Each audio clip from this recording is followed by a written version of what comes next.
Today we're talking about your mouth, everything about it, your oral microbiome, your teeth, whether you floss, whether you use mouthwash, what you're eating, what you're not eating, all kinds of things. This is based on a almost 3-hour report by Andrew Huberman and his guest dentist, Staci Whitman. She's brilliant. Anyway, they're both brilliant actually. But 3 hours, you might not have 3 hours. So I'm just tightening it up. Just as the reporter I am, I gleaned all this information, I wrote it down, I'm giving it to you, and I'm gonna give it to you in less than 3 hours. If you want to hear the whole thing, it's episode 221 on Huberman Lab. I really liked it. Anyway, so what I want to explain to you first off is the neatest thing about Dr. Staci was she wanted you to know that it's not so much about what we buy, whether it be toothpaste or flossing, all that extra stuff, is that your lifestyle and your food makes a huge difference in how your mouth behaves.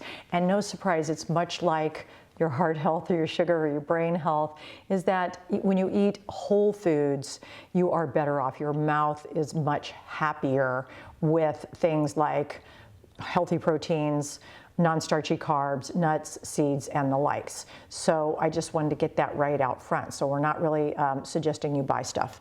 But one thing that is kind of interesting about teeth is that they are made of minerals. They demineralize, this is a tough one, demineralize and remineralize every single day. When you're eating, your teeth are demineralizing. And then after you eat, in about, let's say, 2 hours, your teeth will have remineralized. But what was, I thought, fascinating was they tell you not to brush your teeth immediately after a meal because your teeth have been demineralized and it needs the time. So they basically say give it like 20, 30 minutes if you're one of those people that brushes after every meals. Ironically, she contends that brushing first thing in the morning is your best bet because in the middle of the night, all kinds of things that have happened to your mouth. We've got all kinds of stuff in our mouth. Bacteria, fungi, germs, obviously saliva with all that stuff in it. And so in the morning, it's best to get rid of whatever was kind of populating in your mouth overnight. So that's kind of an interesting thing. So when it comes to, let's say you brush your teeth in the morning, many people use mouthwash, and she's contending that you have to be really careful about if you are indeed using it at all, what is it made out of? Alcohol, hydrogen peroxide, there's something called sodium lauryl sulfate. This is a foaming agent. None of these things are actually very good for your oral microbiome. So we know we have a gut microbiome, your mouth has one. And so if you're stripping away things that would be good for your mouth, you're actually doing your mouth a disservice. So maybe take a peek at your mouthwash. She also contends if you feel like you have bad breath and you have bad breath all the time, it might not be your mouth that's the problem. You might have some sort of issue other than what's going on in your mouth. So that's something else.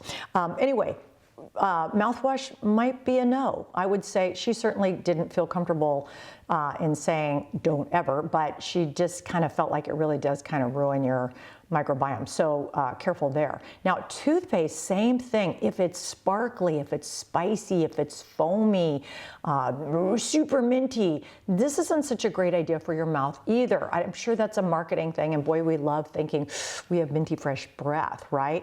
But this is not really great for the same reasons the mouthwash is. It just really upsets your oral microbiome. So what would you like? It's called hydroxyapatite. Is that right? Your bones contain hydroxyapatite, so do your teeth. So you want to look for a toothpaste that contains that.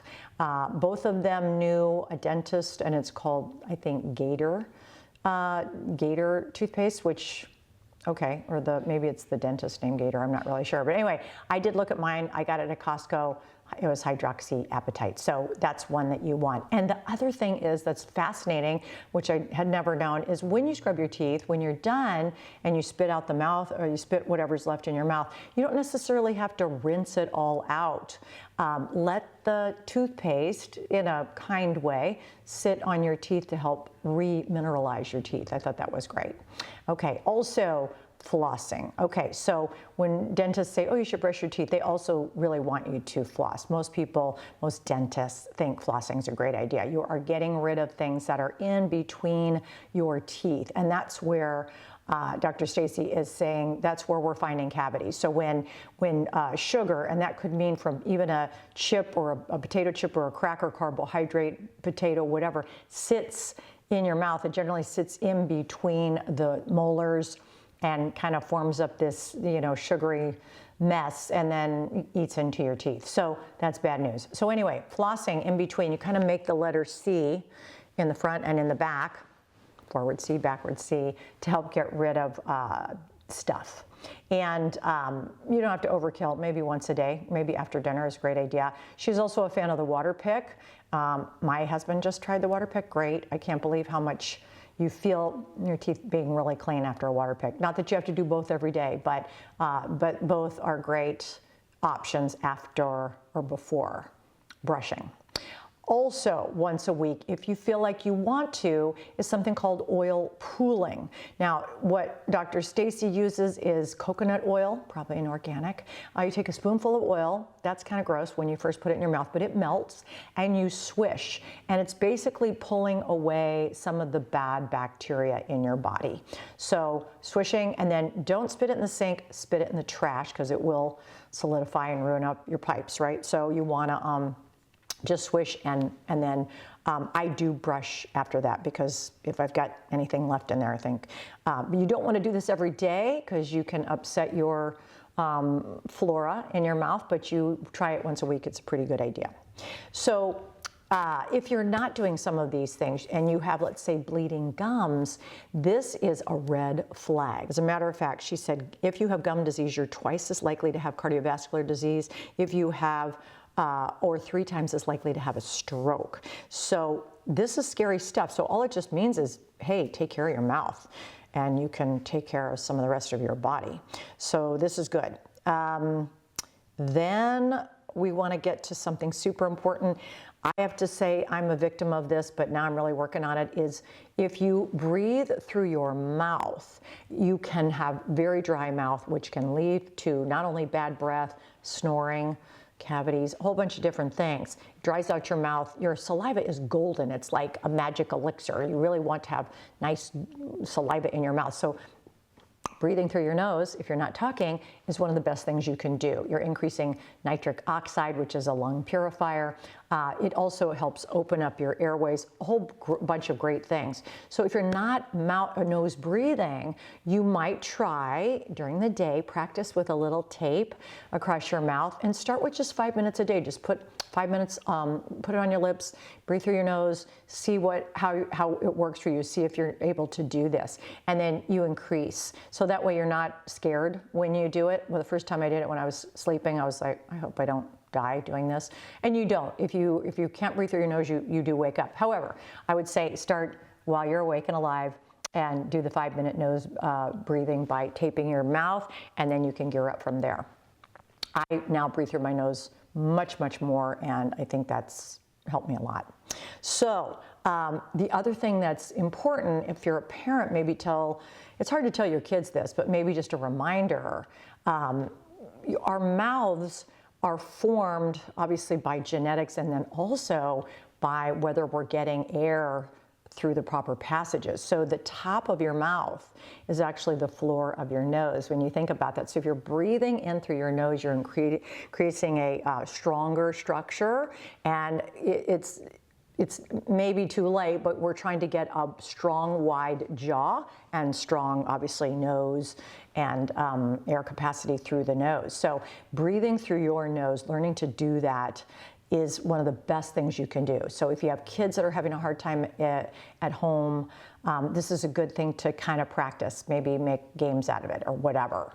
So, but it is really important. If you go to a museum and you look at like Cro-Magnon man, he had this huge jaw and he had 32 really straight teeth, no crooked, no need for braces. And that was basically because, well, they didn't eat the things that we did. Also, they chewed up to 4 hours a day. Okay, so what are you eating, a pine cone, whatever, that's hard. But that's the point. So we don't have a lot of hard things to chew in our meals these days, and most of the things we are eating are softer and sliding through. We're not getting a lot of grinding, and so that's kind of a disservice to our jaw. Yeah, anyway, from a standpoint of today's life, we might not be able to change the shape of our jaw. We might, though, be able to change our nose breathing from mouth breathing. Finally, the topic of fluoride is a hot button right now. Politically, it has gone crazy. Some of the states, as you know, many states have drinking water that contains fluoride. Some states are trying to get rid of it. I believe Utah just got rid of it. Some states did not. And it's a controversy because, yes, fluoride can make teeth stronger, but the issue is that when some of the water is tested, there is more in the water that should be. Not to bore you, it's 0.07 milligrams per liter, I believe, and sometimes we're finding more, and maybe you're big and maybe you're active and you're drinking more water, so you might be taking in more fluoride than you should. So this particular dentist is basically saying, if you feel, or your dentist feels, that fluoride is what is good for your teeth, your better bet is to just get a toothpaste that contains fluoride. And I'm sure we did this for lower income people to be able to get that fluoride in their system. However, there does seem to be some health concerns. And I'm not going to argue with you on that one because it's a tough one. And it's a pretty long conversation. I think that's why the podcast was about 3 hours. So if you are, wanting to know more about fluoride, again, it's Huberman Labs, episode 221 with Staci Whitman. Oh, the other thing I didn't mention, which is really good idea about when you're eating, because we tend to graze, Americans are now snacking more than ever, you're doing yourself a disservice to your mouth. Remember the remineralization. You're better off having structured, let's say, 3 meals a day. If you're snacking all the time, you never give your mouth that time to balance out, to remineralize and get your saliva back in order and not have food in there. So that's kind of a thing. So if you are actually, this is a great tip for dieting or watching your health, is not really to be eating constantly anyway. So that helps not only your mouth, your bones, your teeth, but also your body.